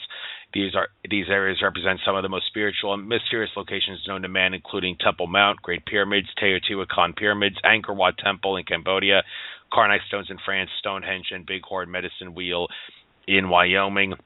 Yeah, these are hotspots on the Earth grid, and they say the acupuncture, like you said, is sort of an as above, so below, or in this case, as on Earth ground, so in the body of the way it's laid out. And anybody who follows the work of Rick C. Hoagland knows that many areas are constructed on hotspots in terms of latitude, like the 19.5 latitude Hoagland talked about is a very big hotspot in regards to where, like, it's where I think the pyramids are on Earth, Sidonia is on Mars, and also the Great Red Spot is on the planet Jupiter, 19.5 latitude. So I guess you could maybe elaborate on this in more detail if you would like to. I didn't know about the 19.5, but that is interesting. But it goes back into what I was talking about before, where the creator gods would set up civilization and religion on these hotspots around our planet, but all planets. And it's a way for them to basically gain and receive free energy from the planet. You know, every planet does have a spirit and a soul. And if you know how to tap into it, the energy, when you combine it with prayer, can grow exponentially. And higher evolved aliens know how to receive this energy and harness it and know how to use it. And that's why religion was based around these geodetic markers and built out of stone also. Why? Because stone is of the earth, therefore it resonates the earth energy. And not all of them, but most of them were in alignment with or pointed to star constellations, where you got to figure that this is where potentially that's where the ETs were from. Otherwise, why would they, line it up with Orion's belt? Or why would they line it up with the Pleiades? And you can find this, like you said, Sidonia, in Mars, even points on the moon, but definitely throughout our planet. And you figure it's on probably most planets throughout the multiverse. And it's an old practice, but it's a common practice because it's a way to get free energy from the planet itself. Thank you. Skip over the next one. We already talked about that one a bit. Watching the political scene of the planetary superpower of the USA. Oh, you already talked about this. Also talked about possibility that President Barack Hussein Obama, you've said what his name means. Well, his real name is Barry Soetoro. Barack Obama, I guess they gave him that name because of a significance like you talked about, is an alien-human hybrid. Okay, and you so allege that. This is interesting because some people have said that they have seen Barack Obama's eyes shapeshift into reptilian eyes. One time where that happened was the speech about the Osama bin Laden raid that killed Osama bin Laden, which never actually happened. That was a complete and total hoax. But during that speech he gave after that, like around 11 p.m. that night Eastern time, there was a part where some people said they saw his eyes shapeshift into reptilian eyes. I did interview Andrew Bashago, who, when he was in the Project Pegasus government time travel program, said he knew Barack Obama. He said, yeah, his real name is Barry Soetoro. I asked him, do you think maybe the Barack Obama that you knew was actually cloned, and the one that we see as president is a clone of the one that you knew? And he says, no, I don't believe that in my heart that that's what happened. But he said that Barry Soetoro, the Barack Obama he knew, was very bright and lived up to his Harvard education and was willing to fight for the little guy. And he sees that the president that is our president now is not so much the same, and he can't help but wonder, well, I'm not going to say that he has been hijacked by a reptilian entity or something, but he's certainly been influenced and maybe even blackmailed by evil forces. So this saying that Barack Obama is a alien human hybrid, and also says go online and look at the countless photos of him where flies are landing on his face and rats mysteriously appear around the White House. You feel he is possessed by an evil demon. So why do you believe what you believe about that? Is it because of what I said, or are there some other factors? Well, all of the above, Andrew. Also, in his book, he admitted to doing cocaine, but also in his book, he basically deified Saul Alinsky, who is an outspoken Marxist. And one of the statements in his book, quoting Saul Alinsky, is, to create a Marxist society, you want to bankrupt the country. You want to bankrupt the country so that they become dependent on big government.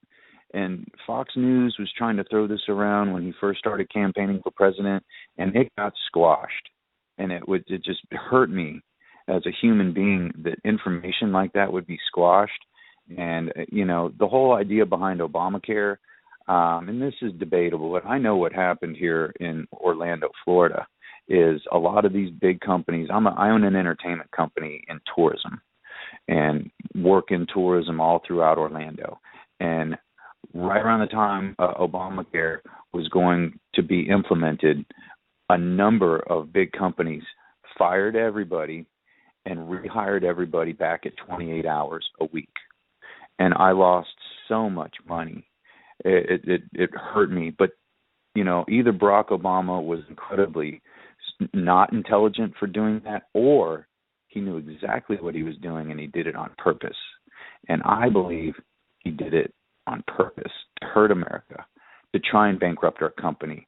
The debt ceiling, he keeps spending money like he's a teenage girl with an unlimited charge card at the mall.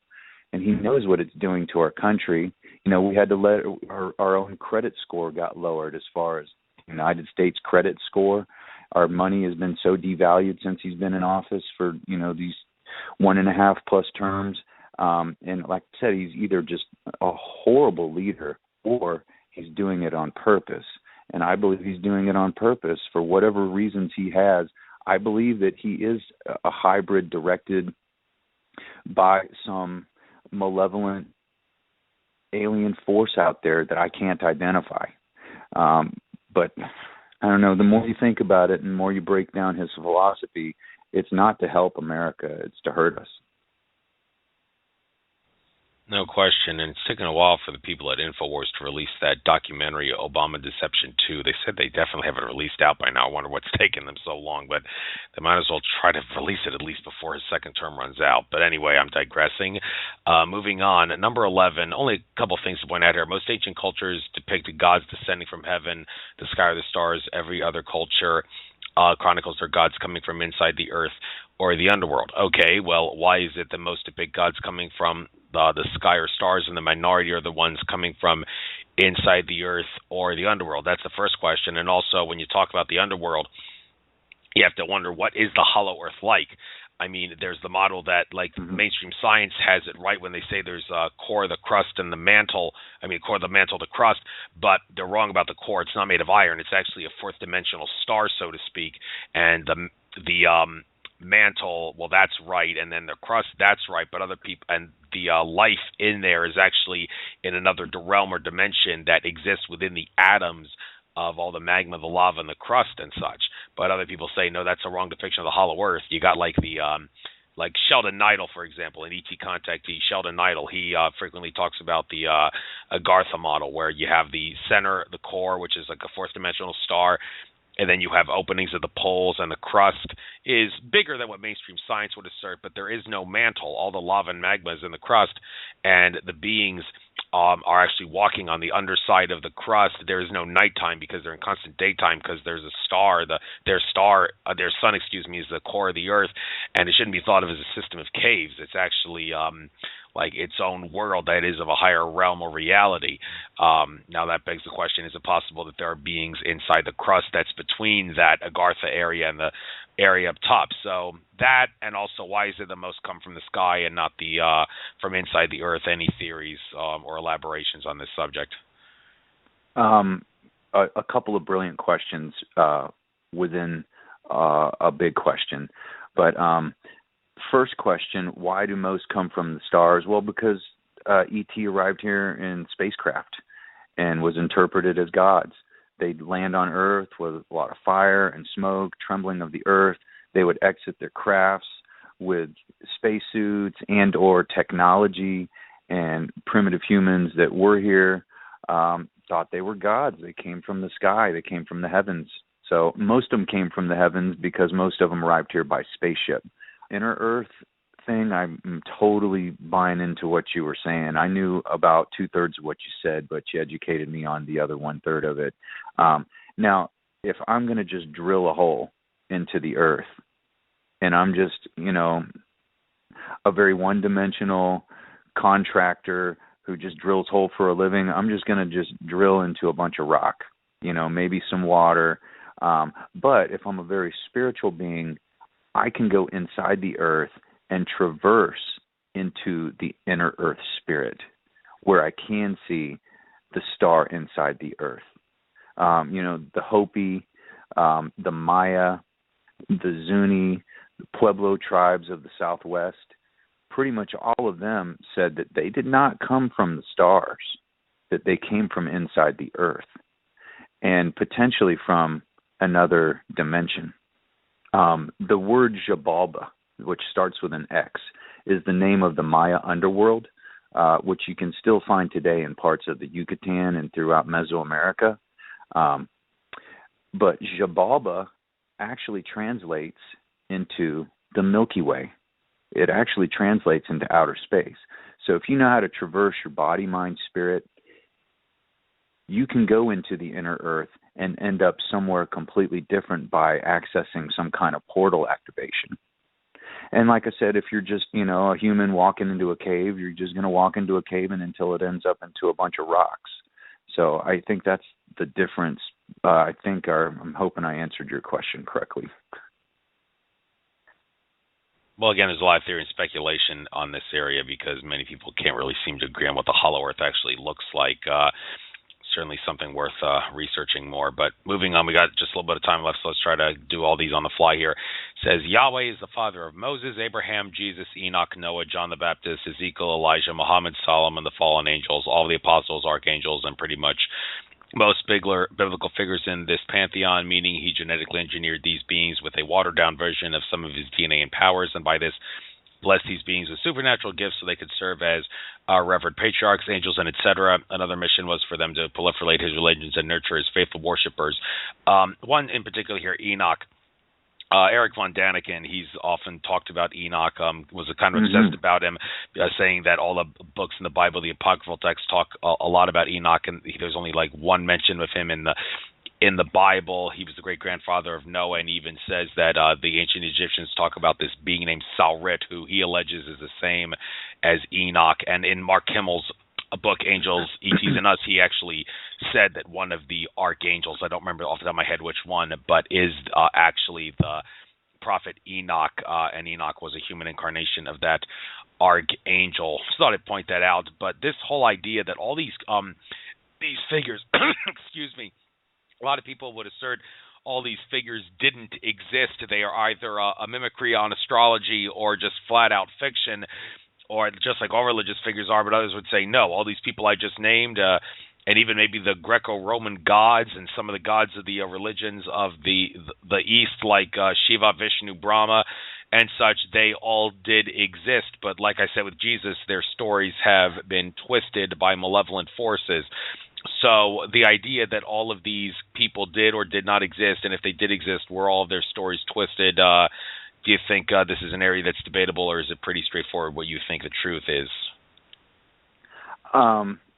Astute point you bring up, Andrew. There's really no way to exactly prove any of what you just said. So I like to go with the old adage that, yes, most of these stories, if not all of them, are mythified and exaggerated to some extent, but there's a core of truth buried within somewhere. Whether the exact name is correct or not, that's debatable also. But all of the individuals that I mentioned in the Bible, let's say even a third of them, were part of his pantheon, then my theory is correct. And that he created them to be his patriarchs, to carry out his word, to establish his religion, and to get people to follow them, but more importantly, to follow Yahweh and to pray to him. And Yahweh could not do it by himself. He needed a pantheon of archangels beneath him to serve his order, to get the people of our planet to worship him, because the biggest part of him colonizing this planet was to receive our prayer energy and soul so that he could gain strength off of us. Something that did happen to me, and it's happened to me probably 10 or more times, is I'm on a spaceship. And to my left is Yahweh and Enoch and Moses and some other biblical figures, including Jesus Christ, on a spaceship to my left. And we're all wearing, including myself, we're all wearing that typical biblical robe. And you look over and you see the stereotypical long gray hair and beards. I mean, they all fashion the same kind of look. And then right in front of me, I see a big windshield. And then right in front of the windshield inside the craft, I see an ET, looked like a gray, with some kind of halo or crown on its head, which I interpret as him using it to navigate the ship mentally. And then off to my right, I see another individual by himself, and he's standing in front of an oval. It's a black oval, and inside the oval, you see outer space. You see stars, you see planets, you see moon, you see the sun, just a very typical view of outer space. And then the individual in front of it is unlike anybody else on the ship. He's young. He looks about 19 years old. He's got long blonde hair, and he's in front of this oval, and he's putting his hands not on the stars and the planets inside the oval, but he's getting close to them without touching them, and he's moving them around as if he is manipulating some kind of astrological or astronomical device. And he moves the stars around, moves the planets around, moves the sun around, and then he kind of, with his one hand, kind of pushes it aside, and then almost like another galaxy pops in. And then he does the same thing again. He moves the stars and the planets around to whatever his liking is, and he pushes it away, and another one pops up.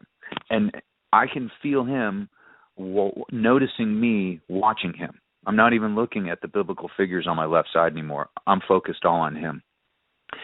And I can feel him feeling me, watching him, as if, you feel like somebody's been watching you before. And he stops what he's doing, and he looks over his shoulder, and he looks at me, and he kind of smiles. And what tripped me out is that he was me when I was 19 years old. He looked exactly like me. And that just blew my mind. And then this happens to me every couple years. I'll be back on this same ship, and pretty much the exact same thing happens, although the stars inside the black oval look different, like as if he's manipulating different star systems and different solar systems and galaxies. And I interpret this as if that's my higher self, alien me, communicating with me.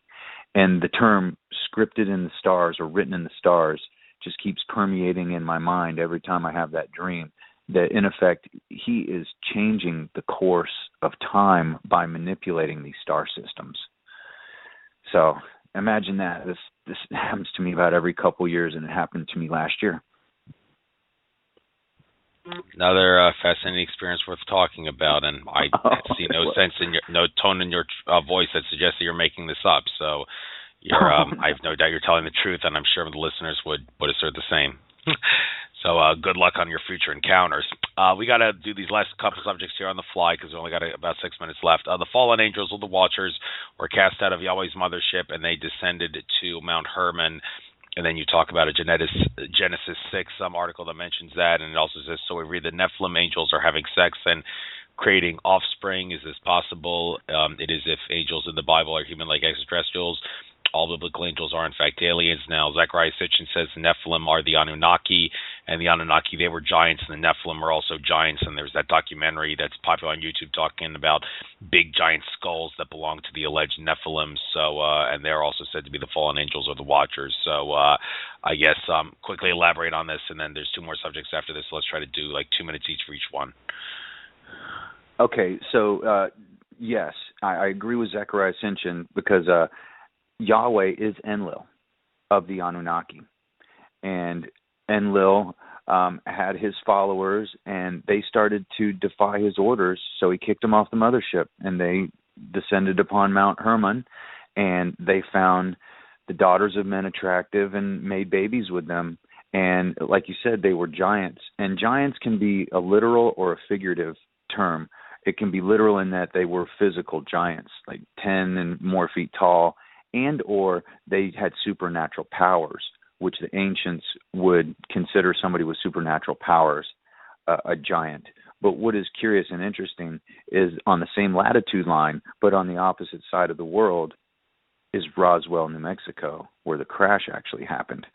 There is something significant about that latitude line, and that on exact opposite sides of the Earth on the same latitude line, two different, earth-changing ET encounters basically reshaped the future of our planet. And then Enlil got so upset with them mating with the indigenous human beings and creating the Nephilim that he flooded the Earth and he killed them all to start the whole human creation process over again. Thanks. We don't have to go to the next one. You just point out that there's a lot of drones near your house, and you think it has something to do with the UFOs by you, and I have no doubt that there's some truth to that. So just thought I'd quickly point that out. But last thing, you assert full disclosure of ETs existing and visiting Earth will come to fruition within your lifetime, if not in the next handful of years. Then that's why so many ancient culture elites and world leaders were mummified, because their alien selves are going to reunite and inhabit their old bodies when the ETs return, or they'll fashion a clone of themselves from their preserved DNA. Now, a lot of people say that you're totally off your rocker when you say that the ETs will visit Earth and disclosure will happen in our lifetime. A lot of people say the government will never openly do it, and if they do, it's not a good thing, because then there's going to be chaos in the streets and we're going to have a War of the Worlds, Orson Welles broadcast all over again. It's going to be the likes of which you've never seen before. So it's not a good idea to tell the world that there's ETs on Earth, even if it's not an invasion, because there'll be chaos in the streets. So why do you believe what you believe in this issue, and how do you think disclosure will happen? Just so you know, there's 2 minutes and 30 seconds left on the live feed, and I do want to spend the last 30 seconds just pointing a couple things out to you.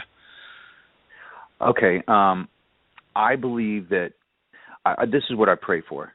I pray every day that if disclosure is going to happen in my lifetime, that it's only going to happen through a benevolent force. And if it doesn't happen through a benevolent force, then I don't want it to happen in my lifetime. I would rather be suppressed and lied to by the government the rest of my life and never exact this dream of disclosure, only if it's going to be for a malevolent purpose. You know, Hillary Clinton, possibly the disclosure president, as rumored to be, whether it's true or not, I don't believe that she would have the better intentions of mankind in her mind if it did come to fruition, if she does get into office. So I either want it to happen through a benevolent force, or I don't want it to happen at all. Fair enough. And point out Hillary Clinton, I've often said that whenever I mention Hillary Clinton, like the news segment, I point out how in David Icke's Revelations of a Mother Goddess documentary, Arizona Wilder, Illuminati mind control slave, said she got the chance to witness while a slave under mind control at satanic rituals, a lot of political and corporate leaders in their non-human form as reptilians, and she said, I saw Hillary Clinton before I knew she was Hillary Clinton. So make it that whatever you will. I just thought I'd point that out, and that's not the only ones that she says she saw as a reptilian. But anyway, that is the end of this show. We got a minute left on the live feed, so I guess I'll conclude by telling you the same thing I tell all of my guests.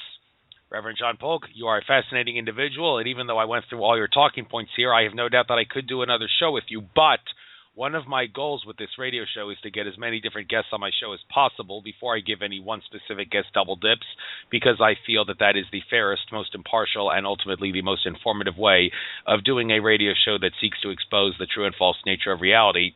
So that does mean, I regret to say, that I probably will not be asking you to come on my show again, but that's only because I need to give thousands of other fascinating individuals the chance to have some glory on my radio show. But believe me, I will make sure this radio show gets spread far and wide. I will upload it to YouTube and put links to it on some social media networks. Just a quick side note, I got a note from Broad Talk Radio saying that they can't pay for my yearly $400 fee for the show because my credit card doesn't have enough money. I will take care of that problem tomorrow as soon as I get my paycheck, but just for maybe a day or so, I'm going to have to resort to having a free account, so that might be a little bit of a problem for anybody that wants to listen to this or some of the other interviews. I don't know exactly how it works there, but just want to point that out. But this was a great interview. I promise to spread this far and wide, and I do wish you luck on your future endeavors and also your future encounters. Thank you very much, Andrew. I had a good time. I did too, and I'll read your book, and I have no doubt I'll enjoy reading it. Take care now. All right. Thank you very much. Good night. Later. Bye. Namaste. Bye. All right, folks, that is the end of this show. On my show next week, I will not be doing a live show. I will have to pre-record because my guest, Jean Esther, I believe he was a vendor at the Mount Shasta conference. I will be speaking to him. He can't do Wednesday nights, so I'll just pre-record. And again, hopefully this whole thing about not being able to pay for my Blog Talk fee, having to resort to a free subscription instead of a radio account subscription may be a little bit of a problem, but I will try to resort that as soon as possible tomorrow when I get my paycheck and can pay the $400 fee for the show. So that is the end of this show. Take care, everybody. Namaste. This is Andrew Fisher signing off. Enjoy the rest of your trek out infinite consciousness.